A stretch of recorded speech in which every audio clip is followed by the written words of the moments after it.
은퇴라는 단어를 들으면 여전히 남일처럼 느끼는 사람이 많다.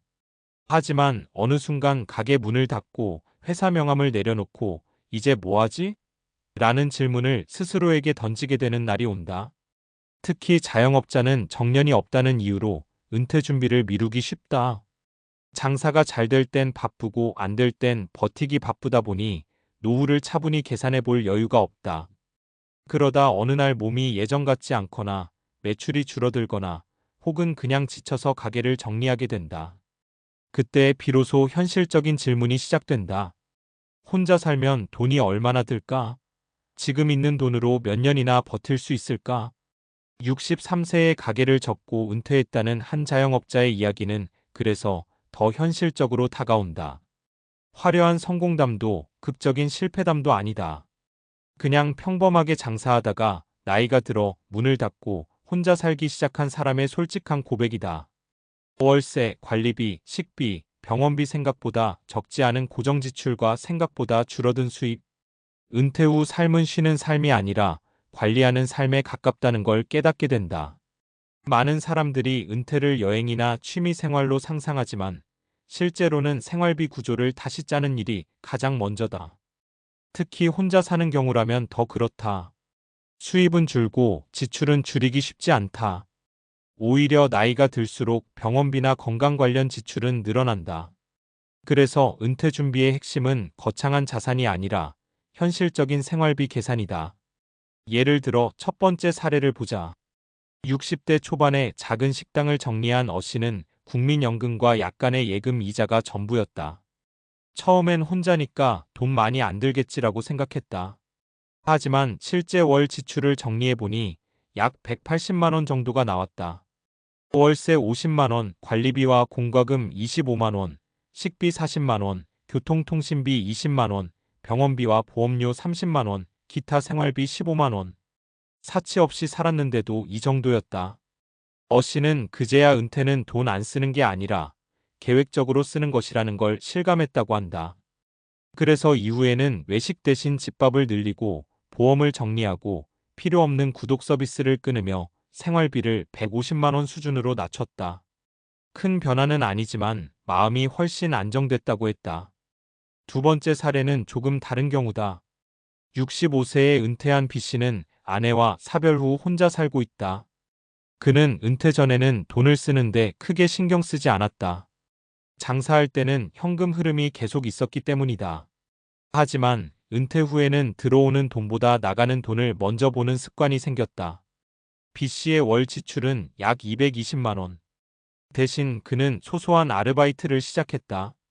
동네 마트에서 오전 3시간 일하며 월 70만 원 정도를 번다.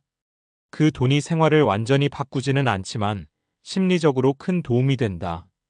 돈보다도 내가 아직 사회에 연결돼 있다는 느낌이 좋다는 말이 인상적이다. 은퇴 후 삶에서 중요한 건 단순한 수입이 아니라 생활 리듬과 자존감이라는 점을 보여준다. 세 번째 사례는 준비가 조금 더 된 경우다.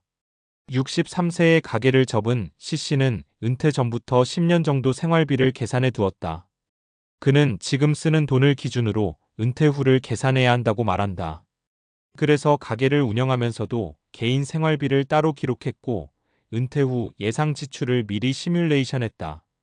결과적으로 그는 월 200만 원 정도면 생활이 가능하다는 결론을 내렸다.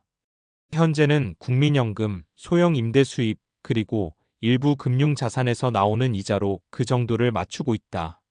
C씨가 강조하는 건 거창한 재테크가 아니라 지출 파악이다. 얼마가 필요한지 알아야 얼마가 부족한지도 안다는 말이 현실적이다. 이 세 가지 사례를 보면 공통점이 있다. 은퇴 후 삶은 생각보다 소박하지만 생각보다 돈이 든다는 점이다. 그리고 혼자 사는 경우라면 월 150만 250만 원 사이에서 생활비가 형성되는 경우가 많다. 물론 주거 형태나 건강 상태에 따라 크게 달라질 수 있지만 최소한의 기준선은 존재한다. 이 기준선을 모른 채 은퇴를 맞이하면 불안이 커진다. 반대로 기준선을 알고 있으면 준비가 부족해도 방향을 잡을 수 있다. 은퇴 준비는 결국 거창한 목표가 아니라 생활을 유지할 수 있는 구조를 만드는 일이다. 집을 줄일지, 일을 조금 더 할지, 지출을 조정할지, 혹은 취미를 수입으로 연결할지. 선택지는 다양하지만 출발점은 늘 같다. 나는 한 달에 얼마가 필요할까? 라는 질문이다. 가게를 접고 혼자 살기 시작한 63세 자영업자의 솔직한 고백은 그래서 많은 사람에게 공감을 준다. 누구나 언젠가는 일을 줄이고 수입이 줄어드는 시기를 맞는다. 그때 필요한 건 완벽한 준비가 아니라 현실을 직시하는 용기다. 그리고 지금의 생활비를 한 번쯤 적어보는 것. 그 작은 계산이 은퇴 후 삶을 훨씬 단단하게 만들어준다. 은퇴는 끝이 아니라 또 다른 형태의 생활이 시작되는 시기이기 때문이다. 앞에서 이야기했듯이 은퇴 후 삶에서 가장 먼저 부딪히는 현실은 생활비다. 그런데 생활비만 계산해서는 부족하다. 왜냐하면 은퇴 후에는 단순히 돈의 문제가 아니라 시간, 건강, 그리고 심리 상태가 동시에 변하기 때문이다. 실제로 많은 연구에서 은퇴 이후 삶의 만족도는 소득보다도 생활 구조와 건강 습관에 더 큰 영향을 받는다고 말한다. 은퇴 직후 몇 년은 생각보다 빠르게 지나간다. 특히 자영업을 오래 했던 사람일수록 더 그렇다. 바쁘게 살다가 갑자기 시간이 많아지면 처음엔 좋다가도 생활 리듬이 무너진다. 아침에 늦게 일어나고 식사 시간이 불규칙해지고 활동량이 줄어든다. 이 변화가 단순히 무료함의 문제가 아니라 건강과 지출에 직접적인 영향을 준다. 과학적으로 보면 60대 이후에는 근육량이 매년 약 1%씩 감소한다. 활동량이 줄면 이 속도는 더 빨라진다. 근육이 줄어들면 기초대사량이 떨어지고 체중은 늘거나 체력이 급격히 약해진다. 결국 병원비가 늘어난다. 건강보험 통계를 보면 60대 이후 의료비 지출은 50대 대비 크게 증가한다. 즉, 은퇴 후 지출 구조에서 가장 크게 변하는 항목은 의외로 식비가 아니라 의료비다. 그래서 많은 전문가들이 말한다. 은퇴 준비의 핵심은 돈 모으기와 동시에 건강 유지 비용 줄이기라고. 매달 병원비 20만 원이 드는 삶과 80만 원이 드는 삶은 10년만 지나도 차이가 엄청나다. 단순 계산으로도 연 720만 원 차이다. 결국 은퇴 후 재정 안정성은 투자 수익률보다 생활 습관의 영향을 더 크게 받는다. 여기서 현실적인 사례 하나를 더 보자. 은퇴 후 가장 흔한 변화 중 하나는 활동량 감소다. 자영업을 하던 사람은 하루 종일 움직였는데 은퇴하면 집에 있는 시간이 늘어난다. 실제로 62세에 은퇴한 한 남성은 처음 1년 동안 체중이 8kg 늘었다. 운동을 따로 하지 않았고 심심해서 간식을 자주 먹었다. 그 결과 고혈압 약을 새로 복용하게 되었고 병원비가 월 5만 원에서 25만 원으로 늘었다. 본인은 먹는 건 크게 늘지 않았는데 돈은 더 나간다고 느꼈다. 하지만 원인은 생활 패턴 변화였다. 이후 매일 40분 걷기를 시작하고 식사 시간을 일정하게 유지하자 약이 줄었고 병원비도 다시 감소했다. 또 다른 사례를 보자. 은퇴 후 혼자 살게 된 64세 여성은 식비를 아끼려고 대충 먹기 시작했다. 편의점 도시락이나 라면으로 끼니를 해결하는 날이 많아졌다. 처음엔 식비가 줄어드는 것 같았다. 하지만 2년 뒤 건강검진에서 영양 불균형과 근감소가 나타났고 치료와 영양제 비용이 늘었다. 결국 식비를 아껴서 의료비가 늘어난 셈이다.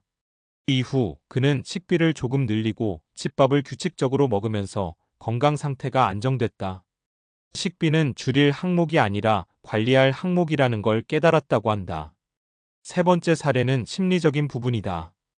은퇴 후 수입이 줄면 사람은 자연스럽게 지출을 줄이려고 한다. 그런데 지나치게 아끼기만 하면 오히려 삶의 만족도가 급격히 떨어진다. 실제 심리학 연구에서도 은퇴 후 우울감의 주요 원인은 소득 감소보다 사회적 단절과 목표 상실로 나타난다. 63세에 은퇴한 한 남성은 외출을 줄이고 모임도 끊으며 생활비를 크게 줄였다. 월 지출은 120만 원까지 내려갔지만 1년 후 우울감과 무기력으로 병원을 찾게 됐다.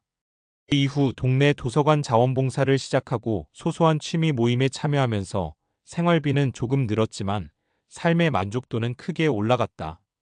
그는 이렇게 말한다. 돈을 안 쓰는 게 목표가 아니라 오래 버티는 게 목표라는 걸 알았다. 이 사례들이 말해주는 건 단순하다. 은퇴 후 삶에서 중요한 건 최저 지출이 아니라 지속 가능한 지출이다. 경제학적으로도 은퇴 이후에는 수명 리스크가 가장 크다. 쉽게 말해 얼마나 오래 살지 모른다는 불확실성이다. 그래서 전문가들은 은퇴 자산을 계산할 때 평균 수명이 아니라 기대 여명보다 길게 잡으라고 말한다. 한국의 경우 60대 초반 남성의 기대 수명은 80대 중반까지 이어진다. 즉 20년 이상을 버텨야 한다는 뜻이다. 이 기간 동안 가장 위험한 건 큰 지출이 아니라 매달 반복되는 고정 지출이다. 그래서 현실적인 전략은 세 가지로 정리된다. 첫째, 생활비를 정확히 파악한다. 둘째, 건강관리로 미래 지출을 줄인다. 셋째, 완전히 일을 끊기보다 소규모라도 사회활동과 수입을 유지한다. 은퇴 후에도 한 달 50만 100만 원 정도의 소득이 있으면 심리적 안정감이 크게 높아진다는 연구 결과도 있다. 금액 자체보다 내가 아직 생산적인 사람이다라는 감각이 중요하기 때문이다. 결국 은퇴는 돈만의 문제가 아니다.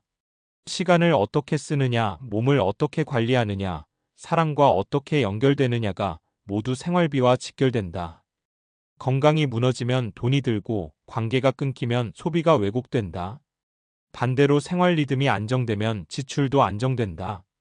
많은 사람들이 은퇴 준비를 자산 규모로만 판단한다. 하지만 실제 은퇴자들의 이야기를 들어보면 공통적으로 하는 말이 있다. 준비가 완벽해서 버티는 게 아니라 생활을 조정하면서 버틴다.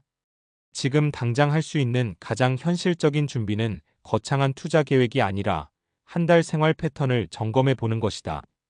몇 시에 일어나고 얼마나 움직이고 무엇을 먹고 어디에 돈을 쓰는지. 이 단순한 기록이 은퇴 후 삶의 안정성을 결정한다. 가게를 접고 혼자 살기 시작한 63세 자영업자의 이야기가 많은 사람에게 공감을 주는 이유도 여기에 있다. 특별한 성공담이 아니라 누구에게나 닥칠 수 있는 현실이기 때문이다. 은퇴는 준비가 끝났을 때 시작되는 것이 아니라 준비가 부족해도 시작된다. 중요한 건 그 이유를 어떻게 설계하느냐다. 결국 은퇴 후 삶은 적게 쓰는 삶이 아니라 오래 유지할 수 있는 구조를 만드는 삶이다. 그리고 그 구조는 돈만이 아니라 생활 습관과 건강, 그리고 사랑과의 연결 속에서 완성된다. 은퇴는 끝이 아니라 관리가 시작되는 시기다. 이 사실을 조금 일찍 이해할수록 노후는 훨씬 안정적이고 덜 불안해진다.